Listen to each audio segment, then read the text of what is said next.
تعزیہ کو شرائط کے ساتھ اگر بٹھایا جائے تو جائز ہے، لیکن وہ شرائط پورے کرتے نہیں لوگ، اور ہم نے اگر اتنا ہی شوشہ کھول دیا تو بڑے بڑے دروازے لوگ کھول دیں گے۔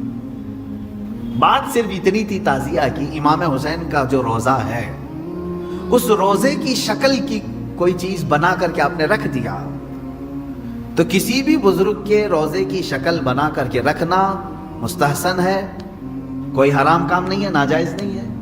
جیسے ہم گنبد خضرا بناتے ہیں، خانہ کعبہ بناتے ہیں، ہوتا ہے گنبد خضرا جہاں ہوگا ہم تعظیم کے ساتھ دیکھتے ہیں، لیکن اس کے ساتھ اگر ایسے معاملات ہوں کہ اس کو لے کر کے سڑکوں پہ ہم گھومیں گے، ناچیں گے اور پھر اس پر چڑھاوے کریں گے، پھر اس کے ساتھ اپنے اپنے عقیدے جوڑ لیں گے، تو یہاں سے شیطان پھر گمراہ کرنا شروع کرتا ہے۔ اس کے اندر جو خرافات آ رہی تھی، اس کے ساتھ عورتوں مردوں کا ساتھ ملنا، گانے باجے ڈھول تاشے اور طرح طرح کی اس میں خرافات لے کر کے اس کو کہاں سے کہاں تک پہنچایا تھا۔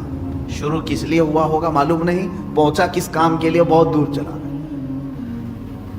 اب میں جو بات کہنے جا رہا تھا وہ یہ تھی کہ چند سالوں پہلے ہم نے دیکھا بہت خرافات ہو رہی ہے، ایک جگہ ہم نے کہا منع ہے، انہوں نے فوراً اس کو ختم کر دیا، نہیں کریں گے۔ ہاں میں نے کہا کہ ٹھیک ہے، مولا حسین کے روزے کی شکل بناؤ، ہر گھر میں بنا کر کے رکھو، یاد کے لیے اچھا، اپنے بچوں کو دکھاؤ کہ یہ مولا حسین کا روزہ ہے۔ ہم جیسے گنبد خضرا رکھتے ہیں اپنے گھروں میں، خانہ کعبہ رکھتے ہیں، امام حسین کا روزہ رکھنے میں کون سی دقت کی بات ہے؟ میں اتنا زیادہ مخالف نہیں ہوں اس چیزوں کا، رکھو، آپ پیتل کا بناتے بناؤ، تانبے کا بناتے بناؤ، سونے کا بناتے ہو بناؤ، اس میں حرج نہیں۔ ہم جس چیز کی مخالفت کرتے ہیں وہ خرافات و حرام کاریاں جس کو باہر سڑکوں پر کیا جاتا ہے، میں اس کا مخالف ہوں۔ خیر بات آئی، بند ہو گئی، لیکن ہوتا کیا تھا معلوم ہے؟ چند دنوں کے بعد دوسرا محرم آیا تو گھر والے کہتے ہیں کہ حضرت وہ تو بند ہیں لیکن بچے ویسے ہی ناچ رہے ہیں۔ اس چیز کو مثال میں اس لیے بتا رہا ہوں کہ بنی اسرائیل بچھڑے کی پوجا کرتے تھے، حکم آیا ان کے قتل کا، قتل بھی ہوئے، بچڑا بھی مار دیا گیا، لیکن زمانے تک ان کے دلوں سے بچڑے کی محبت گئی نہیں تھی۔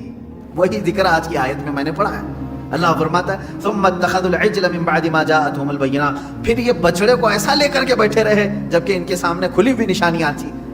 کہنے کا مطلب کہ بعض چیزیں گمراہیاں ایسی ہیں جن کو چھوڑنے کے بعد بھی وہ کچوکے لگاتی رہتی ہیں، برے گناہ بھی ایسے ہیں جن کو چھوڑنے کے بعد وہ دوبارہ دماغ میں وسوسے ڈالتے رہتے ہیں۔ ان کاموں کو حتمی طور پر اپنے تصور میں بھی نہ آئے۔ اعوذ باللہ من شر الشیطان الرجیم، کثرت سے پڑھیں، اعوذ باللہ من شر الشیطان الرجیم، من شر الشیطان الرجیم۔